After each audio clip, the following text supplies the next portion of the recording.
Today's guests who bring Wallace and Gromit to life. Please welcome directors Nick Park and Merlin Crossingham. And we also have Wallace and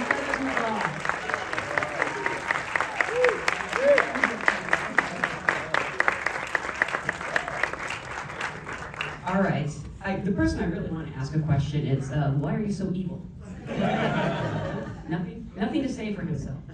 Thank you so much for being here. And strange thing to say, but thank you for not messing it up, because when you love characters as much as this, you're excited that they're coming back, but you also kind of worry like, oh, will it still be as good? And I'm sort of curious if you have that within yourselves. You sort of worry about, constantly delivering quality.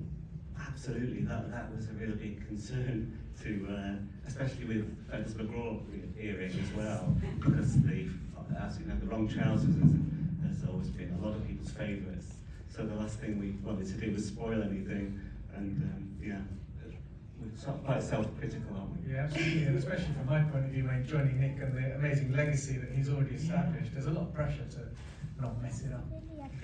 And correct me if I'm wrong, because I know you've been with Aardman for some time. You've worked on Wallace and Gromit, but this is your feature film debut as director? It is my feature directing debut. I've been after nearly 30 years. I started as an animator. And 30 years? Yeah. You too? Yeah. So I animated on Chicken Run, and I've worked with Nick on and off for decades. So yeah. So when he comes to you, well, I'm not actually sure how it happened that you came to co-direct, but that's got to be exciting, but also intimidating. Oh yeah, it's amazing. I mean, my kind of, if you like, day job at Aardman is creative director of Wallace and Gromit. So I've worked with Nick very closely for the last 20 years. And when Nick invited me to share the directing seat with him on this film, it took me about less than a millisecond to say yes. So it's been a little while since we saw Wallace and Gromit in A Matter of Loaf and Death. With characters he's beloved, obviously you want to get the story just right. Can you talk about sort of the idea behind Vengeance Most Foul and when you first started developing it? Did it come with the idea of bringing Feathers back, or something entirely different? No, actually, Feathers was quite a late-breaking idea, which it seems so obvious now that he should be in this movie, and he's right at the front, and obviously very key to the whole thing. But it was really developing an idea where Wallace invents a robot gnome. That was the basic idea, to help Gromit in the garden. And that was like a really fun idea. It was for a 30-minute short, really, and that was like around the curse of the Weir Rabbit. Started tinkering with that idea. Got distracted on other projects and all sorts of stuff we were doing. And years later, about 5 years ago, picked up the idea again. And there was always something a bit missing, like what makes the gnomes go wrong? Is it just another invention going wrong? And that would make kind of Wallace culpable as well. So we needed something a bit more sinister, as there is in all the Wallace Gromits. And there was Feathers not grinning, but with his cold look on the shelf. Literally just staring at you.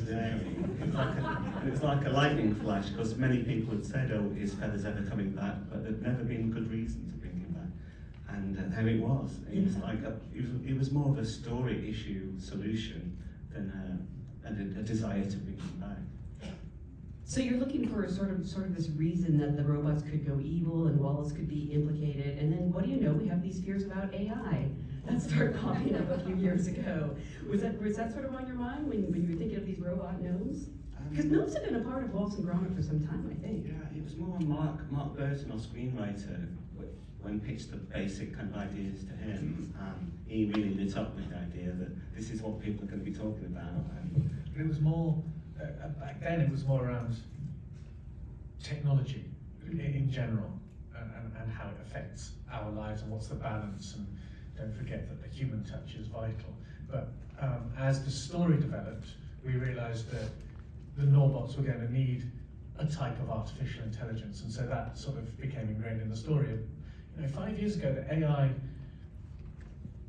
thing was there, but it accelerates and grows so fast.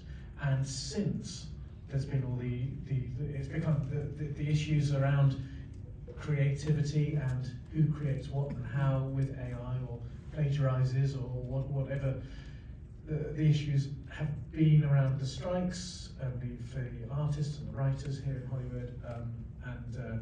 So for us, it was quite timely, and more of a coincidence than a planned thing, really, for us. Nice bit of luck, really. I know animation takes so long, so while you're making this and this is becoming more and more prevalent and discussed, are you kind of like excited because your movie's more timely than ever? Yeah, absolutely. It really has. I mean, for us, it's interesting to see how the way we presented it in a light-hearted way in the Wallace and Gromit's world has really resonated out. It's become a very contemporary observation on how we find ourselves in the creative arts. And why gnomes? Because I find them inherently creepy. So, and I don't know if that's just me. That glassy eye. It's like even just now, look at this guy. Jeez. He's up to no good. I know he's back to normal by the end, but and I guess it speaks to we always like to pick up on different film genres, and really kind of speaks to a lot of the horror genre of where you get the smiling dolls or the clowns or the ventriloquist dummies or whatever. And the more it's like recording Reece Shearsmith for Norbart, the more he was cheerful, the more scary it got with his voice recording. And so we gave him this big cheerful look. I love that you said ventriloquist dummy because I was thinking clowns and horror, but that's exactly what it is. It kind of looks like the dummy in the movie Magic. Yeah, exactly. I don't know if that was an influence. You have so many influences at work here, I think. Well, yeah, when we were developing him, we started off with his face sort of doing quite a lot, and the more we pared it back and made it a mask with just a sort of a hinged mouth, the sort of well, not scary, but the kind of more uncomfortable he got, and we wanted that. We wanted to sort of give him an innocence, but also to make him have a slightly uncomfortable screen presence. When did you realize just dilating the pupils could be so effective, or is that something you've always known through animation? That came in the development, didn't it, through testing, really. Just one morning, came in with like somebody gave me this like dark blue marble, and I'd had it for a couple of years on the shelf, and brought it in one day. What if this was Norbert's eyes? I mean, actually, when he's got normal pupils, we stopped even moving those, so he kind of has to move. Move the head? It's because he's a machine. He's been made by Wallace. And sometimes he hardly moves his head. He's got to rotate in his middle, so he kind of does this kind of rather awkward. It kind of spoiled him when we were testing him. Whenever an animator moved his eyes or made him a little too human, it kind of took away the comedy in a way. Yeah. And also the sinister. It's funny how comedy and sinister kind of go together. Yeah. Well, he kind of shares that in common with Feathers, because Feathers doesn't speak, and there's something like very creepy when you realize he's looking at you, just the way he turns his head. Absolutely. He was probably the single most difficult thing to do in the whole movie, to both direct and to animate. Only about 4 animators would volunteer out of the 35 would volunteer to do Feathers McGraw because you have to be so disciplined with him, and his strength is in his simplicity and the timing really of timing the nuanced moves, the blinks. There's nowhere to hide with him. Graphically so simple. In other sequences, other shots with a lot going on, you can kind of hide stuff and get away. But with Feathers, you've got to be absolutely on your A game to get him to work. Yeah, he's literally black and white. Yeah, which, yeah. And these actually incidentally are. I just realised we brought the chicken. Sorry about that. These are the real ones from the movie, by the way. So when you see them later, these are. Well, I just don't want to sit too close to this guy, if that's okay. Bring you over here. You mentioned Reece Shearsmith, who does the voice of Norbert. And I'm kind of curious about the casting process for these movies. You know, when you're casting voices, obviously you have, I would say you're Gromit. He doesn't speak, but in my mind he does. What are you looking for when you're casting a new character like that? Well, we have the design already, and it's really what voice feels like it's coming out of that character. We always, throughout the whole Wallace and Gromit, are looking for someone with something, a unique quality of some sort. So it doesn't feel like you've just got a famous actor to voice it. But it really lends itself to this form of animation. And we only tested a couple of people, didn't we? But Yeah, and Reese was fairly obvious. When we heard Reese, it was like, okay, that's it. Yeah. And he not only is a great comedian, but and if you don't know his shows, you should definitely check them out. Inside Number 9, and On BritBox now. League of Gentlemen and things like that. Yeah. He is very comfortable dabbling in the dark side of comedy, and so for us that was really good. Yeah. He kind of, it's not kind of always silly slapstick. He knows how to make something sinister with a smile. Yeah. Did he come in with a voice, or was it something that you sort of helped him find? Well, we knew we chose him for the quality of his voice, but as Norbert is an invention, Wallace, we wanted him to have a fairly, not a typical squeaky gnome voice, but something gravelly and from the north of England, which is where Wallace and Gromit is set. So we did work with him. I mean, he helped us find it. Yeah, we spent about a day trying different things out. With your other voice actors, how much do you work with them? Because I think you record like hours upon hours of audio just for anything. Yeah, we work them quite hard. So we need the audio before we start animating. So it's always a bit of an esoteric process for the voice artist, because we're going, no, it's going to be like this. We might have some storyboards or an illustration, but really not much. And so they're sort of trusting us to say, it's going to be like this and it's going to be fine. And quite often it's well, actually on this film, none of our voice artists recorded together, so it's a solo interaction sort of between them and us in a recording booth. But all of our voice cast, luckily, are not only great performers, but have a great imagination and can sort of jump on this journey with us. And yeah, we do. Sometimes we do a lot of takes just because we're trying to, as directors, trying to kind of find a path through. We know where we want it to go, and it's a bit like a rehearsal, really. And to take that time to get it right is really important, rather than just sort of hurry through and do it. And it's, you know. Yeah, I think it's because actors that tend to do a lot of voice work, it tends to be like for commercials where there's no rehearsal. You just, okay, I'll give you the script, yeah, I'll do that in an hour sort of thing. Whereas we want a bigger performance for the whole scene and the whole movie with arcs and everything. So we tend to workshop them a lot. And they don't just come in once, right? They have to keep coming back because the animation is constantly changing. Yeah, and as our script or as we edit in the story reel, something we thought was going to work, maybe the scene might evolve as we edit and sort of fine tune and work it, so we'll have to do another kind of recording session with them. I mean, I don't think this is unique to us. I think it's kind of across the feature sort of animation world, that's fairly standard. But it's definitely a long relationship we have across the years of production with our voice talent. And you also often work with, these great comedians. Is there any improvisation, or is that not allowed in animation? There is. Yeah, there is. Peter Kay, who plays the Chief Inspector McIntosh, he was in Curse of the Were-Rabbit. He's one of the UK's biggest stand-up comics, and he's a legend in the UK. So the fact that he agreed to do this twice now has been brilliant.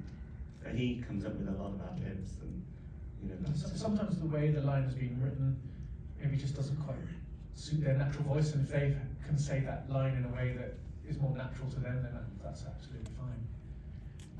We talked about like the different styles. I love how this film can be like madcap comedy, but also then suspense and even horror. How do you sort of balance all those tones and make them work together? Is it a fine-tuning process? Because sometimes they're all happening in the same scene. We're like laughing but horrified and worried. I guess a lot of it just comes from idea. You have ideas for the scenes, and a lot of it happens in the writing. We talk about the genre, how's it played, the influences are, you put it. We're often just talking about the different things we're influenced by, and how what scene first of all needs to do with the story. That's the important thing.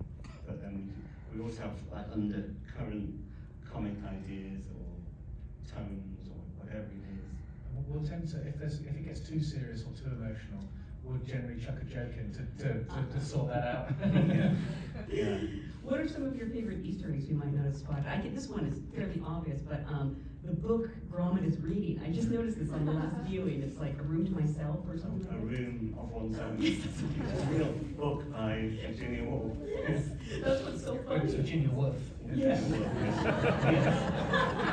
And the other one he reads is Paradise Lost, which is by John Milton, and in this film it's John Stilton.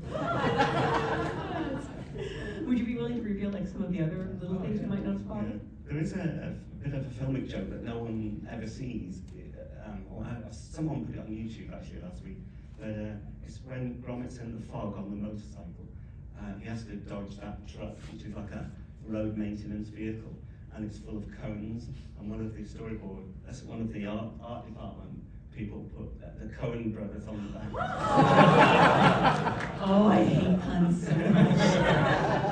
I don't, I love them, but they also make me It might cringe. not look like they're vetted in this film, but we do actually work quite hard to make sure that they're as cheesy as possible.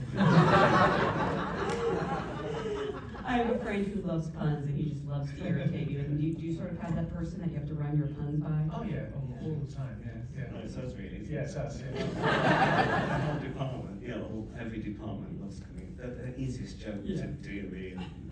It looks, Merlin says it looks like we put every shameless pun in there. Have you seen the comedian who he walks up to you on the street and he says, "Give me a topic," and he gives you a pun on it? Oh, no? It's one of the most incredible but disturbing things I've ever seen. Because he's so good, and you can say something like the war in the Falklands, and he'll come up with like this brilliant pun. I don't know how he does it. Maybe we need his number. I was gonna say. I know he's on TikTok. Now the characters of Wallace and Gromit really haven't changed much over the decades, but their looks kind of have, and the way you shoot them. How is it, sort of advanced in recent years? Well, yeah, I mean, if you watch the first one, Grand Out, which was my college film, really, I started it at National Film and TV School in London, and Hardman took me on and helped me finish it. Took me 7 years, and all the animation was pretty much, 90% of it I did myself, but it was very much a single-handed thing, so things have evolved quite a lot. I was exploring in then. I'm not making excuses. They look rougher then, and the faces are different shapes, and they've evolved a little bit on each film. Mm-hmm. Yeah, and we took this opportunity on this film to take advantage of some of the amazing material developments that have happened, and our model makers are world class. And we're famous for doing clay animation, which hasn't changed, but it's not as much as you might imagine anymore. So Wallace and Gromit and Feathers, the head and hands were always clay, the expressive parts, but this Wallace, for example, is predominantly silicone. And what that means is that with an armature inside, it reduces the amount of sculpting and does speed up the animation is still very slow, but it speeds it up somewhat. And that's not to say that the silicone is the answer to everything. We would go back to full play and close-ups, or if we needed to do something that the limitations of the permanently molded character won't allow. But it's just, even a couple of years ago, silicone wasn't that good. You could have it look good, but it would split, or you could have it durable, but it wouldn't look good. But now it can, and it's quite a geeky detail. And even actually making it look matte is only really quite new, and to stay looking matte, so it looks like modelling clay, is a really quite recent discovery. And actually, they discovered it by sprinkling icing sugar on it while it's curing, and then they can wash it off, and that stops it getting a sheen. So Who had the idea to I don't know. sprinkle sugar? They were just doing R&D on it, and someone thought, what? With sort of a bit of, I think Aid has a bit of a chemist's mind and a bit of knowledge about chemicals, and goes, oh, this might work, and we're like, ooh, it does. So that's how it is. And it tastes great. Even just now when you bent his arm like that, I was like, that's 2 weeks of work. Because doesn't it take like 2 weeks just to get like, or 1 week to get like 2 seconds? Is that right? Not really. It's about if we shot 1.5 minutes a week, that would be plain sailing. With the whole crew, that is. 35 animators. Yeah. So I think the animator's target is between 3 and 5 seconds per week each. Yes, you're quite right. Yeah, so, I mean, some days they'll do loads more, and some days they won't. That allows for things where shots are complicated and we need to do a lot of testing, if there's a camera move, and a lot of preparation for a shot. You know, they might not actually get any work done that in terms of their finished footage count. They might not get anything done that week, but when they're actually on the shot, they might shoot several seconds a day, but the average over production really is not very high. Wow, you're so patient. I don't know how you do that. I need like instant gratification. I wouldn't be able to do it.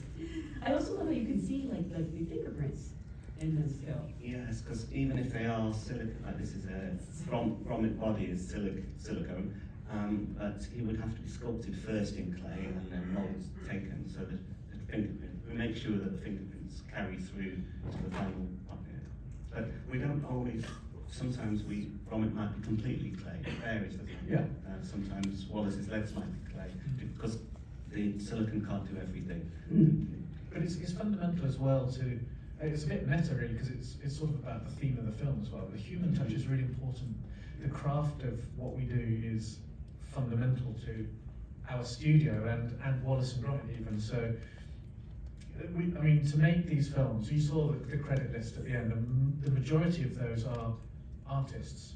You know, the animation team are fantastic at making movies, but in order to get to that point, the number of exquisitely talented people who have contributed to it is quite mind-boggling, and I feel very blessed really to have their talent come together and to make a film.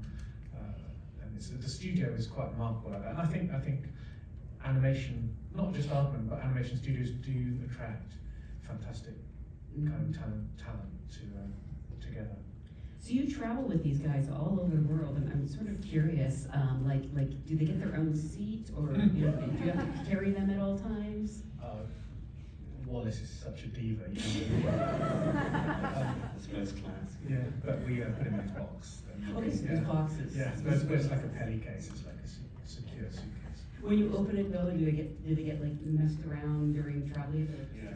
Well, the security guards always ask to Oh, open yeah, the cases yeah. Do they really? just because they want to see the puppets. I was gonna say, there's no Yeah, legal they're reason. all tough. Like, okay, let's open this up, and then they're open. Oh, it's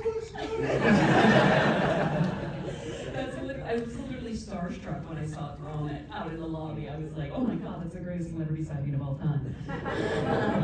Yeah, for some reason I imagined you like carrying them through the airport because they're so delicate, but probably not. Yeah, in the case. very comfortable in a padded suitcase. Yeah, you would never get on your plane if you carried this through the airport. That's right.